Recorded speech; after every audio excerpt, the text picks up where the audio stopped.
Caitlin Clark has added pressure to the March 10th date for the WNBA CB talks and added pressure to the WNBPA to get a deal done. Hyper-aggressive multi-billion-dollar world of corporate labor negotiations. There's a crucial psychological difference between a routine deadline and a weaponized financial ultimatum.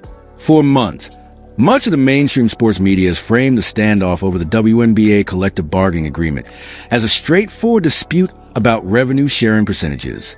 The narrative suggested that the players' union was calmly holding its ground, expecting billionaire ownership groups to eventually yield under mounting public pressure fueled by the unprecedented cultural impact of Caitlin Clark. The assumption was simple. Owners needed the financial windfall of the 2026 season, so the leverage ultimately rested with the players. Behind closed doors, however, where executives scrutinized financial spreadsheets rather than headlines, a far more calculated strategy appears to be unfolding. Ownership is no longer engaging in polite negotiations. It is executing a high-stakes pressure campaign designed to fracture union solidarity. Instead of treating Clark's massive spotlight as protection for players, lead power brokers are allegedly using it as a ticking clock, an urgency mechanism meant to force a concession. What looks publicly like patience may privately feel like a psychological siege. To understand the anxiety reportedly building within the Players Association, one must examine the hard logistical timeline owners have placed on the table. Media coverage often highlights the May 8 season opener as a true deadline, implying there's ample time to reach a deal. But in professional sports, the operational runway, training camps, travel coordination, broadcast commitments, arena scheduling, sponsorship activations, demands decisions far earlier than the public realizes. From the league officer's perspective, the real deadline to salvage the season may arrive weeks before tip-off, transforming what appears to be a negotiation into a countdown. NBA delivered a stark ultimatum to the players' union. A deal must be reached by March 10th if the season is to start on time, according to March 10th. That is a true drop-dead date, and ownership is not invoking as a scare tactic.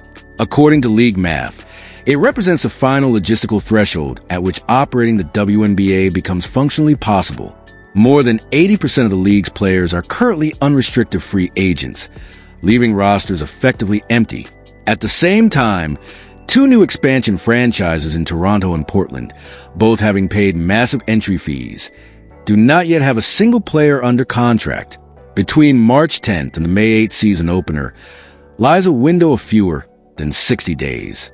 In that span, the league would need to conduct an expansion draft, navigate a sweeping free agency period requiring players to relocate nationwide, hold a collegiate draft, open training camps, and complete a preseason schedule. None of that is feasible without a ratified collective bargaining agreement. Free agents cannot sign without clarity on the salary cap. Draft picks cannot be traded without knowing designation rules. From the owner's perspective, the league is effectively frozen, and the message to players are stark. Without a deal by March 10th, roster construction collapses, arena dates are lost, other events, and paychecks disappear. Yet, setting a firm deadline is only phase one when a hardline corporate negotiation. Phase two involves a far more aggressive financial maneuver, often described as an exploding offer. Ownership understands that a standing proposal such as a 15% revenue sharing framework creates little urgency if it remains available indefinitely. If players believe the same deal will sit on the table in April, they have little incentive to compromise.